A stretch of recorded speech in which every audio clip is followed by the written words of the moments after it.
I will discuss about the concept of maxima and minima. Suppose f(x) is a real valued function and it is defined in closed interval AB, that is the domain of function is closed interval AB. Then f(x) is said to be maximum at any point C belongs to domain A, B such that the FC is greater than or equal to fx for all x belongs to A, B. So this is the mathematical language. ये language बताती है कि function का domain A B है और उस domain में कोई भी पॉइंट सी है, उस डोमेन में कोई भी पॉइंट सी है और वो पॉइंट सी इस तरीके से है कि जो फंक्शन की वैल्यू है सी पॉइंट पर वो हमेशा एफ एक्स से बड़ी है। तो एक्स क्या है, ए बी को बिलोंग करता है। इसका मतलब है एक्स चाहे डोमेन का कोई भी पॉइंट क्यों ना हो, एफ एक्स की एफ सी की जो वैल्यू है वो वैल्यू हमेशा एफ एक्स से बड़ी होगी। एफ सी की जो वैल्यू है वो एफ एक्स से बड़ी होगी। इसका मतलब है कि जो सी पर जो फंक्शन की वैल्यू है वो मैक्सिमम होगी। अगर हम ग्राफ के थ्रू बात करें, सपोज कोई फंक्शन और उसका ग्राफ कुछ इस तरीके से है, तो इस पॉइंट पर ध्यान दीजिए, मान लीजिए ये आपकी कोऑर्डिनेट एक्सिस है, तो इस पॉइंट पर फंक्शन की वैल्यू मैक्सिमम है। अगर आप लेफ्ट में भी आओ तब भी वैल्यू घटेगी और राइट में जाओगे तब भी वैल्यू घटेगी। तो देखिए मैक्सिमा मिनिमा फाइंड करने के कई सारे तरीके हैं। तो सबसे पहले मैं डिस्कस करूंगा मैक्सिमा और मिनिमा बाय लॉजिक। लॉजिक का मतलब यह है कि हम अंदाज से अपना लॉजिक लगा करके ये पता करेंगे कि फंक्शन की वैल्यू मैक्सिमम कब होगी। तो देखिए हर एक फंक्शन की मैक्सिमम और मिनिमम वैल्यू हम लोग लॉजिक से फाइंड नहीं कर सकते हैं। कुछ एक फंक्शन ऐसे हैं जिनकी वैल्यू हम लोग बाय लॉजिक फाइंड कर सकते हैं। उनमें से एक फंक्शन है आपका मॉडुलस फंक्शन, दूसरा आपका स्क्वायर फंक्शन। तो मॉडुलस फंक्शन के बारे में आप लोग जानते हैं कि अगर मॉडुलस कहीं दे रखा है तो मॉडुलस किसी भी चीज का कभी भी नेगेटिव नहीं होता है। तो इस लॉजिक को हम लोग यूज करेंगे तो मॉडुलस हमेशा पॉजिटिव होता है। तो उसके थ्रू हम पता कर सकते हैं कि अगर फंक्शन में मॉडुलस आ रहा है तो उसकी वैल्यू मैक्सिमम कब होगी और मिनिमम कब होगी। स्क्वायर फंक्शन का सेम कंसेप्ट है कि किसी भी चीज का जो स्क्वायर होता है वो कभी भी नेगेटिव नहीं होता है, स्क्वायर हमेशा पॉजिटिव होता है। तो उस लॉजिक को हम लोग यूज करके पता कर सकते हैं अगर कहीं परफेक्ट स्क्वायर आ रहा है तो उसकी वैल्यू हमेशा पॉजिटिव होगी।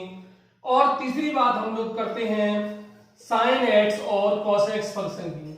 तो देखिए अगर आपके फंक्शन में साइन एक्स और कॉस एक्स है तो साइन एक्स और कॉस एक्स की जो रेंज है वो -1 से 1 होती है। तो अगर आपका फंक्शन एक ट्रिग्नोमेट्रिक फंक्शन है जिसमें साइन और कॉस के टर्म है तो हम लॉजिक को यूज करके ये बता सकते हैं कि इस फंक्शन की मैक्सिमम वैल्यू क्या होगी और मिनिमम वैल्यू क्या होगी। अब मैं आपको कुछ एक एग्जांपल देता हूं जिसकी मैक्सिमम और मिनिमम वैल्यू हम लोग बाय यूजिंग लॉजिक फाइंड करेंगे। पहला क्वेश्चन देखिए, f(x) is equal to mod x plus 5. This is the function and we want to find what is the maximum value of this function and what is the minimum value of this function. As we know that the value of modulus function is always greater than or equal to 0, then by using this concept we can say mod x is greater than or equal to 0. But the function f(x) is mod x plus 5, then by adding 5 on both sides we get mod x plus 5 is greater than equal to 0 plus 5, and we can say mod x plus 5 is greater than or equal to 5. So what is mod x plus 5? This is f(x) is greater than or equal to 5. इसका मतलब है कि function की जो value है वो 5 या उससे बड़ी है, 5 या उससे बड़ी है, तब हम लोग कहेंगे कि जो फंक्शन की मिनिमम वैल्यू है वो 5 होगी। क्योंकि फंक्शन की वैल्यू 5 से बड़ी है हमेशा, then we can say minimum value of the function is equal to 5। अगर मैं आपसे मैक्सिमम की बात करूं तो 5 से बड़ी है, तो बड़ी तो कितनी भी हो सकती है, इन्फिनिटी तक बड़ी हो सकती है, 5 से ज्यादा है, तो इसका मतलब ये है कि जो मैक्सिमम वैल्यू है वो आपकी does not exist. Does not exist in the sense कि मैक्सिमम है तो कितनी मैक्सिमम है हम नहीं बता सकते, लेकिन मिनिमम हम बता सकते हैं कि fx की वैल्यू जो है वो 5 से बड़ी है। दूसरा क्वेश्चन देखिए, इसी में सपोज कोई फंक्शन है fx is equal to minus के मॉड में x minus 1 plus 9। This is the function and we want to find the maximum and minimum value. एक बात यहां समझने की और ध्यान देने की है कि मॉड के अंदर जो कुछ भी लिखा है वो हमेशा पॉजिटिव होगा, चाहे वो मॉड x है, मॉड x माइनस 1 है, मॉड x माइनस 5 है, मॉड x प्लस 3 है, या कुछ भी है, लेकिन इतना लॉजिक है कि ये चीज पॉजिटिव होगी, तब हम कह सकते हैं कि mod x minus 1 is greater than और इक्वल टू 0। ये चीज जो है वो पॉजिटिव होगी। अब हमें माइनस साइन चाहिए, तो multiplying both side by minus 1, then we get minus mod x minus 1 is less than और इक्वल टू 0। माइनस से मल्टीप्लाई करने पर इनइक्वालिटी चेंज हो जाती है, तो ये माइनस साइन यहाँ आ गया और इनइक्वालिटी रिवर्स हो गई।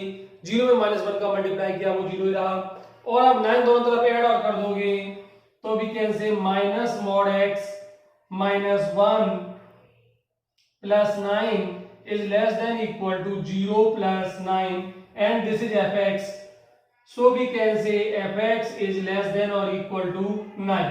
अब यहां से आप देखिए कि जो फंक्शन की वैल्यू है वो 9 या 9 से कम है, इसका मतलब ये हुआ the maximum value of the function is equal to 9। और देखिए 9 से कम है तो कम की कोई रेंज नहीं है, कितनी भी कम हो सकती है, तो माइनस इन्फिनिटी हो सकती है कम में, और माइनस इन्फिनिटी खुद भी डिफाइन नहीं है, तब हम लोग कहेंगे कि minimum value does not exist. तो इस तरीके से मैंने आपको 2 एग्जांपल ऐसे दिए जिसमें मॉडुलस फंक्शन यूज हुआ था और आपको मैक्सिमम और मिनिमम वैल्यू इसकी फाइंड करनी थी। तीसरा एग्जांपल देखिए कि आपके पास कोई फंक्शन है fx and this function fx equal to x square minus 3x plus 5, और इस फंक्शन की हमको मैक्सिमम और मिनिमम वैल्यू फाइंड करनी है।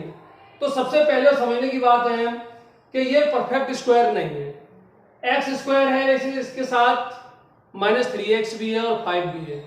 अगर हम इसे किसी भी तरीके से परफेक्ट स्क्वायर बना दें तब हम कह सकते हैं कि उस परफेक्ट स्क्वायर की वैल्यू हमेशा पॉजिटिव होगी।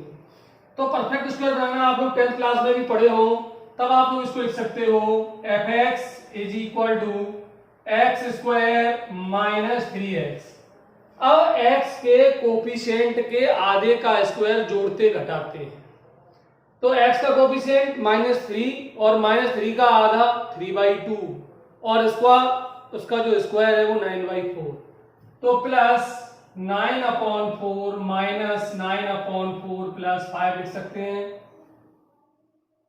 और अच्छे से सिंप्लीफाई करो, x square minus 3x plus 3/2 का होल स्क्वायर, और इसको सिंप्लीफाई करेंगे तो 20 प्लस का हो जाएगा और माइनस का 9, तो प्लस का 20 में से 9 घटाओगे तो प्लस का 11/4, राइट।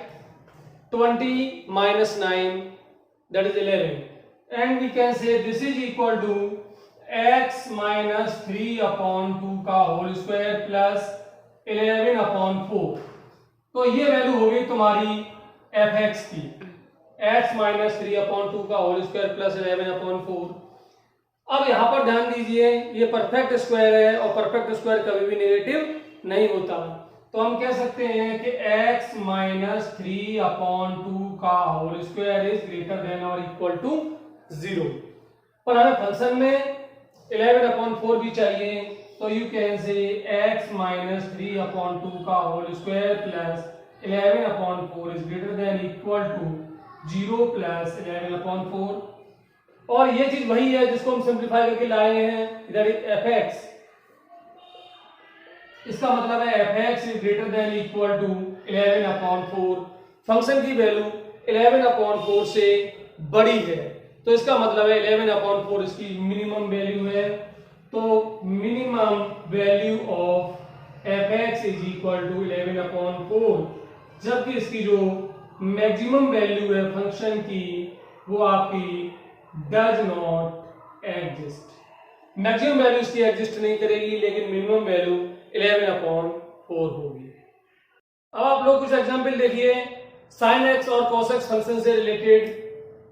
मान लो चौथा एग्जांपल दे रहा हूं मैं, fx is equal to sin 3x plus 2, यह फंक्शन है और आपको इसकी मैक्सिमम और मिनिमम वैल्यू फाइंड करनी है। एक बात समझने की है कि sin x और cos x की जो रेंज होती है वो -1 से 1 होती है। वो रेंज एंगल पे डिपेंड नहीं करती है, एंगल चाहे 3x हो, चाहे 5x हो, 100x हो, -4x हो, चाहे कुछ भी एंगल क्यों ना हो, पर रेंज जो होगी वो हमेशा -1 और 1 के बीच होगी। तब हम लोग कह सकते हैं कि sin 3x की जो वैल्यू है वो -1 और 1 के बीच है।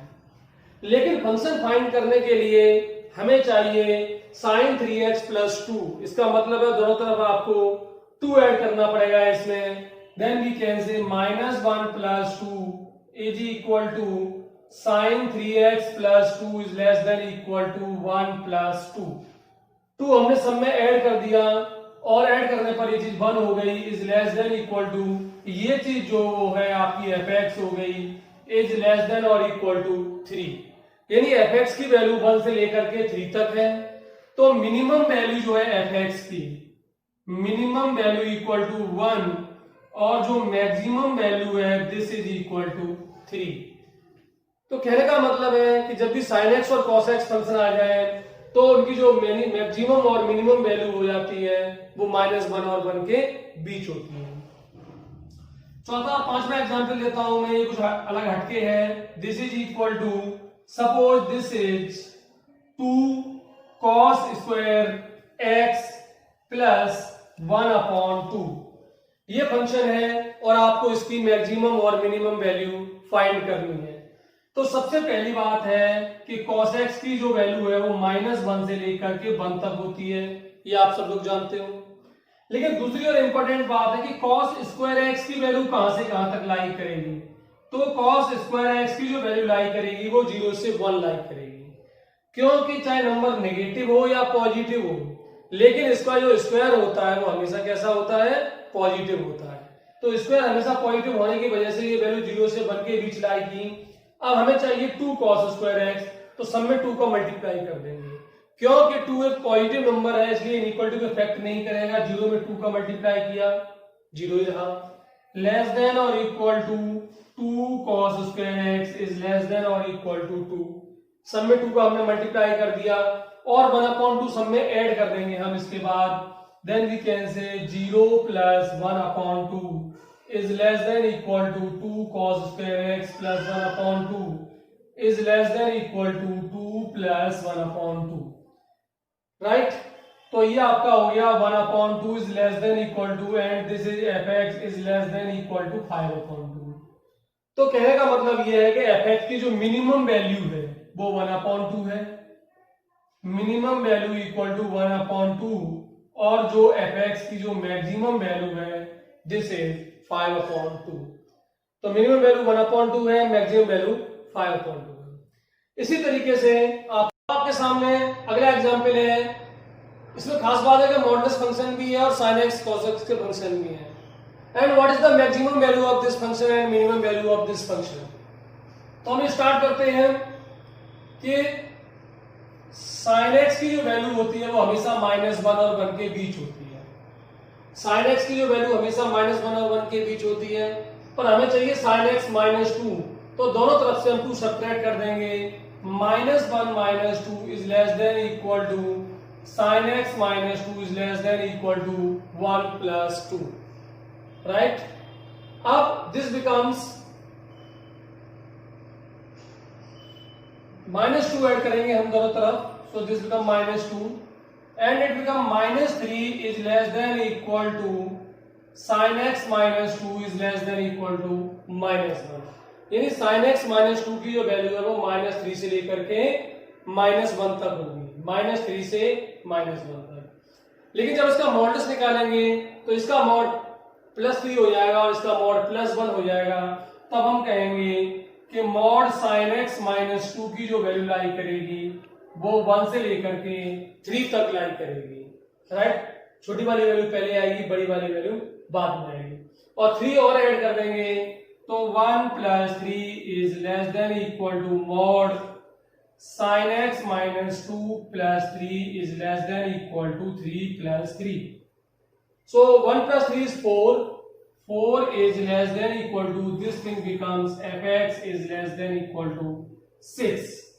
तो fx की जो मिनिमम वैल्यू है, minimum value of fx is equal to 4 और fx की जो मैक्सिमम वैल्यू है वो आपकी 6 है।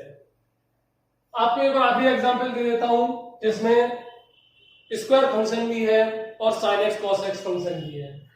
जैसे सपोज फंक्शन है fx is equal to 2 - 3 cos square x upon 2 and we want to find the maximum and minimum value of this function. तो स्टार्ट करेंगे हम लोग cos x/2 से, और इसकी जो वैल्यू होगी वो आपकी -1 और 1 के बीच होगी। फिर हम स्क्वायर कर देंगे, तब हम कहेंगे कि cos स्क्वायर x/2 की जो वैल्यू होगी वो 0 से 1 के बीच लाई करेगी। स्क्वायर करने पर माइनस साइन हट जाएगा, राइट। फिर हम 3 का मल्टीप्लाई कर देंगे तो 0 is less than equal to 3 cos square x/2 is less than और इक्वल टू 3 का मल्टीप्लाई कर दिया दोनों तरफ। अब माइनस साइन हम लोग लेके आना है माइनस, तो माइनस साइन लाने से इक्वलिटी रिवर्स हो जाएगी। 0 is greater than equal to -3 cos square x/2 is greater than equal to -3, और हम इसको पलट देंगे इस तरीके से, तो -3 is less than equal to -3 cos square x/2 is less than और इक्वल टू 0। और अब आपका इसमें 2 और ऐड करना है, तो -3 + 2 is less than equal to -3 cos square x/2 + 2 is less than equal to 0 + 2. So this is -1 is less than equal to -3 cos square x/2 + 2 is less than or equal to 2. तो कुल मिला के इस function की minimum value -1 और इस function की maximum value जो हो गई वो आपकी +2 हो गई। तो इस तरीके से हमने मिनिमम और मैक्सिमम वैल्यू फाइंड की है। एक बात समझने की, देखिए इस क्वेश्चन पे आप फोकस करिए, यहां पर जैसे आया ये चीज जो है वो आपकी आ गई -3 is less than equal to, जहां पे function is less than equal to -1। तो जो रेंज हमने ली, जब मॉडुलस लिया तो दोनों का मॉड ले लिया और छोटा पहले लिख दिया और बड़ा बाद में लिख दिया। लेकिन अब एक चीज यहाँ पे डिस्कस करने की है कि मान लो उसमें से एक वैल्यू नेगेटिव और एक वैल्यू पॉजिटिव होती है, तो सपोज दिस इज -3 और ये चीज जो है वो 1 होती है, तो उस केस में जो मिनिमम वैल्यू है वो 0 होती, 0 1 से लेकर 3 तक नहीं होता, मिनिमम वैल्यू 0 होती, क्योंकि -3 और +1 के बीच में 0 आ रहा है। लेकिन यहाँ की बात करें -3 और -1 के बीच यहाँ 0 नहीं आ रहा है, तो फिर दोनों की वैल्यू सीधी सीधी हमने प्लस ली है। लेकिन यहाँ पर 0 आ रहा है, तो उस केस में जो वैल्यू होती फंक्शन की वो आपकी होती, मिनिमम वैल्यू तो 0 हो जाती और मैक्सिमम वैल्यू यहाँ पर 3 हो जाती। तो ये पॉइंट आपको याद रखना है। तो इस तरीके से लोकल मैक्सिमा और लोकल मिनिमा बाय लॉजिक यहाँ पर फिनिश हो जाता है।